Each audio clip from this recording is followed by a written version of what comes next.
অবস্থার পরিপ্রেক্ষিতে রাস্তায় যেতে যেতে অপরূপা কোন রূপ লাবণ্যে ভরা, জীবন যৌবনে ভরা 18 বছরের একটা ফিনফিনে যুবতীকে দেখে আপনি প্রেম নিবেদনের বার্তা দিলেন, আই লাভ ইউ। তুমি আমাকে কথা বললে কেন? আপনি বলছেন দেখো তোমার চেহারাটা অতি সুন্দর, আর বাসে এতক্ষণ পাশাপাশি বসেছিলাম, তোমার কথাবার্তাগুলো খুব ভালো লাগছে, তোমার সঙ্গে প্রেম নিবেদন করতে আমার বড় ভালো লেগেছে।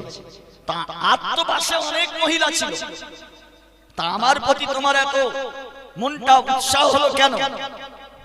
না তোমার চেহারাটা ভালো, তোমার বাচন ভঙ্গিটা ভালো, তোমার চোখের যে কাটিং অত্যন্ত মানে হৃদয়গ্রাহী,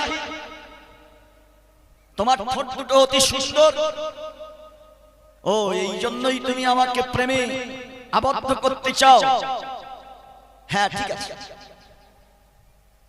ওই মেয়েটি বলল অপেক্ষা করুন, আগামীকাল আপনার সঙ্গে সাক্ষাৎ হবে। রাত্রে গেলেন, যাতে ডায়রিয়া হয় জোলাবের ট্যাবলেট খেলে 8-10 বার পায়খানা হয়ে গেল। পায়খানা হয়ে যাওয়ার পরে ওর শরীরটা চুপসে এসেছে, মুখটা একটু শুকিয়ে গেছে। সারা রাত ধরে 8-10 বার যে পায়খানা করেছিল, সেই পায়খানাটা নিয়ে এসে বলছে, এনা তুমি যাকে ভালোবেসেছিলে সেটাই আমি তোমাকে দিয়ে দিচ্ছি। কেন? আরে আমার শরীরে খাদ্য খেয়েছি, শরীরের রূপ ও লাবণ্য ঠিক আছে, তাহলে তুমি আমার রূপ থেকে যখন আমার প্রেমে পাগল হয়েছো, আমার জাতের প্রতি তোমার কোনো প্রেম নেই। আমি যখন 80 বছরের বুড়ি হয়ে যাব, আমার শরীরে সেই রস থাকবে না, মুখের সেই লাবণ্য থাকবে না, যৌবনের একটা যে আকর্ষণীয় চেহারা সেটাও থাকবে না।